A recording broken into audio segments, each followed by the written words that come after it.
Election commission of ইন্ডিয়ার chief ঘোষণা দিলেন আগামী কাল থেকে ওয়েস্ট বেঙ্গল, গোয়া, গুজরাট, মধ্যপ্রদেশ, কেরালা সহ 12টি রাজ্যে এসআইআর শুরু হবে। এখন তারা কোথায়? তাদের বক্তব্য শুনতে আমার ইচ্ছে করছে। যারা বলেছিল পশ্চিমবাংলা এসআইআর হতে দেব না, করতে দেব না, তাদের অবস্থান কি? আটকাতে পেরেছে? আমি ডে 1 থেকে বলে আসছিলাম, যখন এসআইআর নিয়ে চর্চা হচ্ছিল, যে এসআইআর নিয়ে আপনারা আতঙ্কিত হবেন না। আজকেও বলছি, এসআইআর নিয়ে আতঙ্কিত হবেন না। আপনাদের ডকুমেন্টস আপনারা রেডি করুন। ইলেকশন কমিশন অফ ইন্ডিয়া তার ওয়েস্ট বেঙ্গল সাইড থেকে, ওয়েস্ট বেঙ্গল স্টেটের সিওর মাধ্যমে যে এসআইআর করাচ্ছে, কোনো বৈধ ভোটারের নাম বাদ পড়বে না। আমরা আশা করব প্রত্যেকটা নাগরিক যারা আছেন ভোটদানে, যারা 18 বছর ঊর্ধ্বে পূর্ণ স্বাধীনতা আছে, সংবিধান প্রদত্ত, সেটা বহাল থাকবে। এখন প্রশ্ন হচ্ছে, যারা বলেছিল এসআইআর করতে দেব না, তাদের সরকার প্রায় 90,000 অফিসার ইসিআই কে দিচ্ছে দ্রুততার সাথে এসআইআর করার জন্য। এখন অফিসারগুলো এসআইআর করতে যাবে, বুথ ধরে যাবে। আমি অনুরোধ করব আপনাদের কাছে, এটা নিয়ে কেউ উত্তেজিত হবেন না। কারণ এই অফিসার যারা যাবে, তাদের আপনারা একটা বিষয় নোট করে রাখবেন, সেটা তার নাম, তার কন্ট্যাক্ট নাম্বার, সে কোন ডিপার্টমেন্টে চাকরি করে, আর তাকে এসআইআর এর জন্য ইনক্লুড করা হয়েছে তার প্রমাণপত্র আপনারা নিয়ে রাখবেন।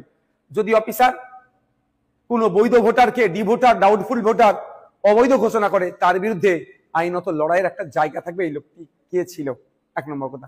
দ্বিতীয়ত, কেউ যদি আপনাদেরকে উত্তেজিত করার চেষ্টা করে, আপনারা কারো কথায় উত্তেজিত হবেন না।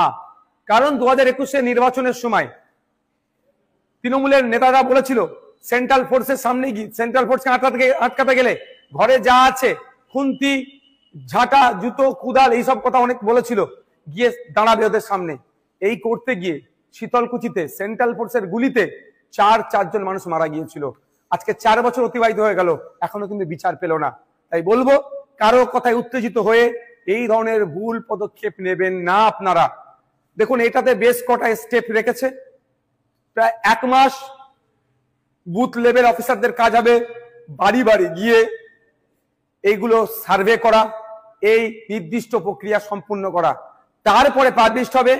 পাবলিশড হওয়ার পরে প্রায় 1 মাস, হয়তো কারো যদি নাম ইচ্ছাকৃত হোক, অনিচ্ছাকৃত হোক, বা ডিস্টার্ব বাদ পড়ে বা ডিস্টার্ব হয়, সেক্ষেত্রে তার বলার সুযোগ, অভিযোগ জানানোর সুযোগ পাবে। একটা অনেক টাইমের এটা একটা প্রক্রিয়া আছে। সুতরাং হুট কথায় কারো কথা শুনে উত্তেজিত হয়ে যাবেন না, কারো ফাঁদে পা দিয়ে ফেলবেন না। এবার আমি উদাহরণস্বরূপ বলছি, আমার বাড়ি জাঙ্গিপাড়া বিধানসভার ফুরফুরা শরীফ অঞ্চলের 90 নম্বর বুথে, আর আমি চিৎকার করছি, আপনার বাঁকুড়াতে অমুক বুথে নাম বাদ পড়েছে, বীরভূমে অমুক বুথের নাম বাদ পড়েছে। তার আগে আমার প্রথম কাজ হবে আমার বুথটাতে সকল ভোটারদের নাম ঠিক আছে কে না নাই, সেটাও তাহলে আমি একটু দেখে নেওয়া। যেহেতু আমি সমালোচনা করছি, এটা নিয়ে সোচ্চার হচ্ছি, আমাদের বুথের রাম কাকা, রহিম চাচা, ফতেমা মা বা সীতা মায়ের নাম ঠিকঠাক আছে কি বৈধ ভোটারগুলোর, সেইগুলো একটু আমরা দেখে নেব। যখন বুথ হয়ে যাবে, অঞ্চল দেখব সবার ঠিক আছে নাকি। অঞ্চল হয়ে গেলে বিধানসভা, বিধানসভা হলে জেলা, জেলার পরে রাজ্য। সুতরাং আমার বলার এটাই বক্তব্য, কারো কথাই উত্তেজিত হবেন না। উত্তেজিত তারাই করতে চাইছে যারা রাজনৈতিক কারবারিরা। এই রাজনৈতিক কারবারিদের ফাঁদে পা দেবেন না। আর এসআইআর নিয়ে অযথা আতঙ্কিত হবেন না। আপনার কাছে যে ডকুমেন্টস আছে যথেষ্ট এসআইআর এ, অর্থাৎ নাম থাকার, অর্থাৎ বৈধ ভোটার হয়ে থাকার। তারপরেও বলে দিচ্ছি আপনাদের, আমরা ইন্ডিয়ান সেকুলার ফ্রন্টের পক্ষ থেকে হেল্প ডেস্ক আমরা করছি, যে এবং ভাঙড়ের জন্য স্পেশাল হেল্প ডেস্ক আমি করব। ওখানে যদি কারো কোনো রকম যোগাযোগ, কারো কোনো রকম কোয়ারিজ থাকে, আপনারা আমাদের সাথে যোগাযোগ করবেন। আমরা এক্সপার্টদের দিয়ে এই সমস্যার সমাধান